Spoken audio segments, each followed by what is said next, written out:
Ham radio saves lives again, this time in Wisconsin and Idaho. 2 different stories. Check this out.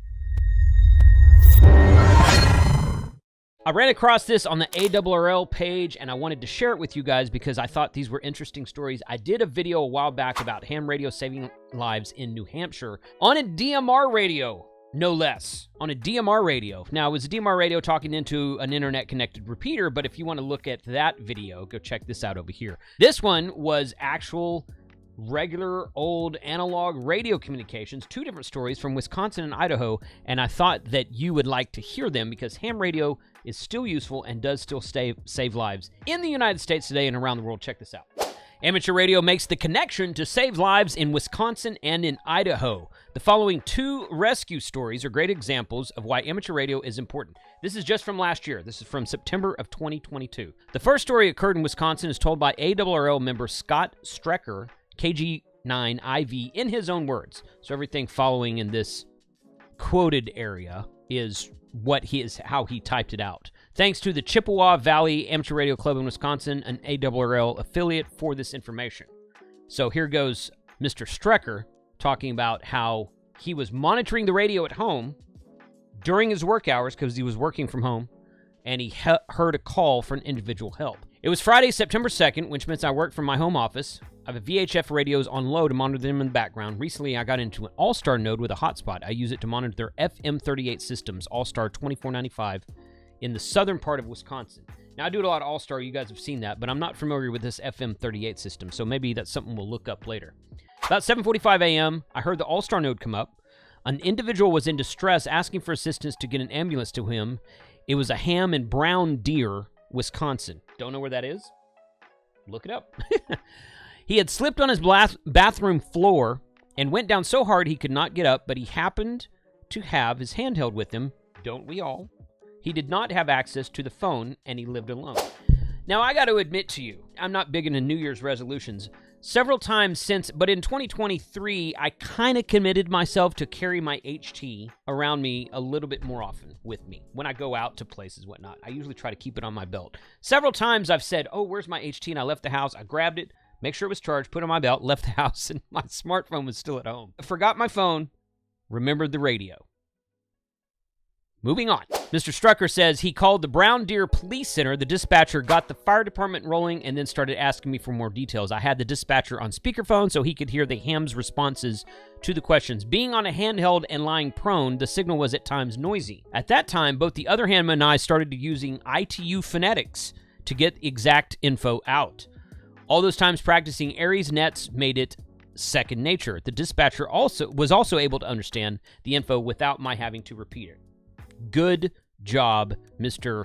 KG9IV. Excellent work. It felt good to help out. I also realized it was due to my monitoring that I was able to hear his call. If you're not participating in the weekly Aries net, I would encourage you to do so when you can. So we used to have Aries nets around the Dallas-Fort Worth area, and the Denton County Aries net and the Dallas County Aries net, I used to participate in a lot. I haven't participated in them in a long time, sadly. I live now in Tarrant County, and Tarrant County has a Races net. For the difference between Aries and Races, Aries is the Amateur Radio Emergency Service. Races is the Radio Amateurs Civil Emergency Service. These are 2 questions that you will go over during your first technician license test if you get a ham radio license. Tarrant County Races has an info page right here, and sadly, they don't really have information on there. They have a weekly net on the 146.940 repeater, but there's not any information on their webpage about their net, so Tarrant County Races members, I think you should add the times of your net to this page so people know when to listen. I just happen to know it's on Monday night. I don't remember if it's at 7 or 8 p.m.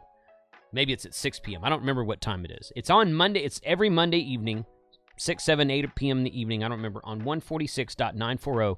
Take a listen if you're in the area just to kind of listen and see what they do. It's a good information net. The second story in Idaho takes place from newly licensed amateur radio operators Shannon Vore, KK7GVG, and CJ Bouchard, if I'm saying that right, KK7GNG. And they also shared a rescue story in September, the same month as the last one. In the Rocky Mountains of northwest Idaho, they were out for a four-wheeling in their Jeep. Now, I found this story a little bit ago, but it just happens that I just returned from the More Expo, which is an overland event, and I talked to a lot of hams and non-hams at the overland event about getting in ham radio for their Jeep and overland adventures. More to come on that on this channel in the near future. They were out four-wheeling in their Jeep in an area that was extremely mountainous, with no towns, very few people, no facilities, and no cell phone coverage. Very important. I know Jeep guys that drive until they lose coverage on their phone and then they'll camp there for the night just because they want to. The nearest airfield was Horsehaven Trail, an unimproved dirt strip that's severely eroded and covered with rocks and debris. About 4:30 p.m., the couple were the two people. They don't have the same last name, so I don't know if they're a couple. I don't want to call them a couple. Sorry. Vore and Bouchard were taking a break when an approaching truck notified them of an ATV accident involving two teenage girls. The accident scene was just a few miles away, and when they arrived, it was clear that the teenagers were critically injured. Bouchard was unable to contact several local repeaters, but was finally able to make contact using a simplex frequency, 146.420. I've heard of people using this frequency in mountain areas before. I think that the Red Cross might use this this simplex frequency for practicing comms, 146.420. I would suggest that you go out. If you're planning on a hike, if you're planning on an off-road adventure, I would look and see what ranger stations are around the area, what type of emergency response teams cover that area, find out what radio frequencies they monitor, and find out if any of them are ham radio frequencies. Now, I don't condone the use of their frequencies outside of the amateur bands. However, if you have a radio that will transmit on their frequencies and you are in dire need of an emergency, then transmit it on their frequencies. If a ranger station's around the 155 has a monitoring station at 155 megahertz, use it for an emergency if you need to, if you don't have cell phone coverage or whatnot. So find out what frequencies are used in the area before you go camping. It's all about preparing for your camp. You pack water, you pack food, you pack toiletries, hopefully. You pack blankets for cold and water for extreme heat if you're going camping in that type of environment. Prepare for your radio communications in case something happens. You might be happy you did. Bouchard was an off-duty EMT, emergency medical technician, and was administrating first aid to the teenagers, and Vore took over radio operations. The call for emergency assistance was picked up by a local amateur radio operator, John K7JNT, who immediately called 911 and asked that 146.420 be used for only emergency traffic at that time, which is completely acceptable in the ham radio world. For nearly 2 hours, Vore and Tapero provided relay between the 911 dispatcher advising the condition of the injured and approaching weather. Life Flight Network, which I think is a helicopter like Care Flight. We have Care Flight here in Texas. I've heard of Life Flight, but we don't really have it here. So Life Flight Network was unable to respond because of a severe thunderstorm immediately over the rescue site. 2 EMTs were dispatched, but due to the mountains and the storm, they couldn't communicate with dispatch. Tapero continued to provide relay information from all parties until 6 p.m. when the EMTs arrived. This had started about 4:30 p.m., so this is 90 minutes later. Teenagers were in stable condition and immediately transported to the nearest hospital. Today, they're in good condition and recovering. Awesome. Great ending to a great story.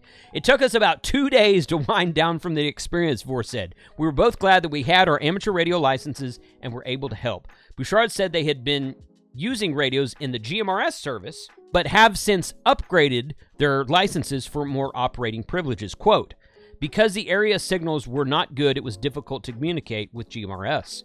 So we studied, took our exams, and are now looking forward to doing much more with amateur radio and with more opportunities. So small note about GMRS here. I have a GMRS license. I use GMRS when I can, but GMRS is on the UHF frequency. They were using 146.420, which is on the VHF, which is a VHF frequency in the VHF section of the band. VHF will work better in a mountainous area. UHF works better in closer range areas, penetrating walls and buildings and whatnot, used for business. General mobile radio service is completely acceptable to use for business, but VHF will work better in a long-range situation. Typically speaking, there's not an always 100% black and white definition to that, but typically speaking, VHF will work better in a mountainous situation outdoors for longer range communications via simplex, which is what they were using. Who else has a saved lives story for me? I asked this last time. I got a couple emails. I'm working on those. Got a lot of emails to go through. Thank you for supporting the channel by emailing me. Let me know in the comments below what your ham radio saved life story is today.